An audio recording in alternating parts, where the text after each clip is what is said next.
Rafael Nadal was born on an island, a beautiful island in Spain called Mallorca. He grew up in a town named Manacor. It was a quiet place, a place where family meant everything. His family was close. His father, Sebastian, was a successful businessman. His mother, Ana Maria, was a homemaker. They gave him a normal childhood. They taught him humility and respect. These were the first lessons, more important than any tennis lesson. He was not just a tennis player as a boy. He was a natural athlete. He loved all sports. Football was his other great passion. He was a very good football player, a talented forward. For a time, he had to choose, football or tennis. His uncle, Miguel Angel Nadal, was a famous footballer. He played for FC Barcelona and the Spanish national team. This showed Rafa that big dreams were possible. So, from this island, from this family, a boy began his journey. He was just a boy from Mallorca. But he had a dream. The most important person in his tennis life was his uncle, Tony Nadal. He was not just a coach, he was a mentor. He was a guide. He started coaching Rafa when he was just a little boy. Tony had a vision. He saw the potential in his nephew. But he knew potential was nothing without work. So he started to build a champion. He was strict. He was demanding. Tony's methods were unusual. He made Rafa play with old tennis balls. He made him practice on bad courts. He wanted Rafa to learn that life is not always perfect. He taught him to never complain, never make excuses. If you lose, it is your fault. He also made a crucial decision. Rafa was naturally right-handed. But Tony saw an advantage in tennis. He taught Rafa to play with his left hand. This gave him a unique angle on the ball. It created a forehand that would become the most feared shot in tennis. It was a strange choice, but it was a brilliant one. Uncle Tony's most important lesson was about the mind. He taught Rafa to fight for every single point. Never give up, no matter the score, no matter how tired you are. The journey to the top is never easy. For Rafael Nadal, it was paved with sweat and sacrifice. He chose tennis over football. This meant giving up a normal childhood. While his friends were going to parties, he was on the practice court. He trained for hours every day, pushing his body to its absolute limit. The sun would beat down on him, his muscles would ache. But he never stopped. His work ethic was incredible. He was always the first to arrive at practice and the last to leave. He focused on every detail, every shot, every movement. But the path was not a straight line. His biggest opponent was not on the other side of the net. It was his own body.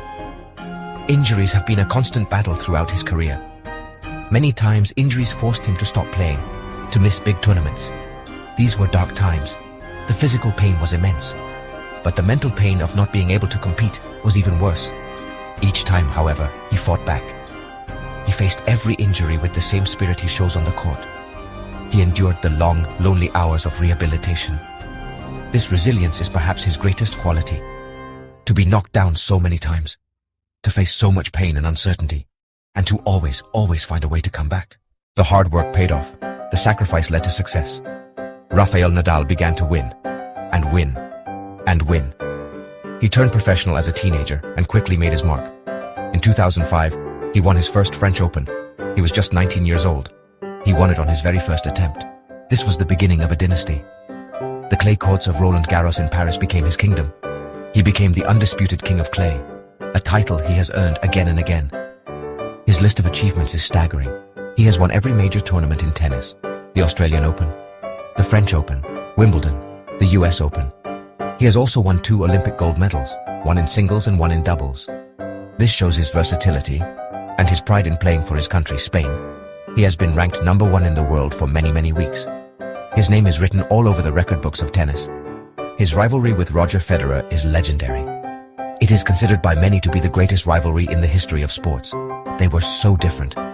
Federer was elegant and graceful. Nadal was powerful and relentless. Their finals at Wimbledon and the Australian Open are some of the most famous matches ever played. They created magic on the court. A magic that captivated millions of people around the globe. Why do so many people love Rafael Nadal? It is not just because he wins. It is because of how he wins and how he loses. He plays every point like it is the last point of his life. He is also a model of sportsmanship. He is humble in victory and gracious in defeat. He always has a kind word for his opponent. He respects the game. He never smashes his racket in anger. He never gets into arguments.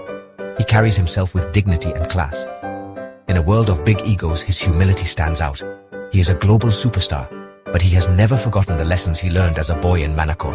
He is a true gentleman of the sport. His influence goes far beyond the tennis court. He started the Nadal Foundation. This organization helps children and teenagers in need. It uses sport and education to give them opportunities. It shows his desire to give back, to use his fame and fortune to make a positive difference in the world. He understands his responsibility as a role model. In the end, Rafael Nadal's story is about the strength of the human spirit. It is a story of a boy from a small island who dared to dream big. It is a story of family, hard work, and never giving up.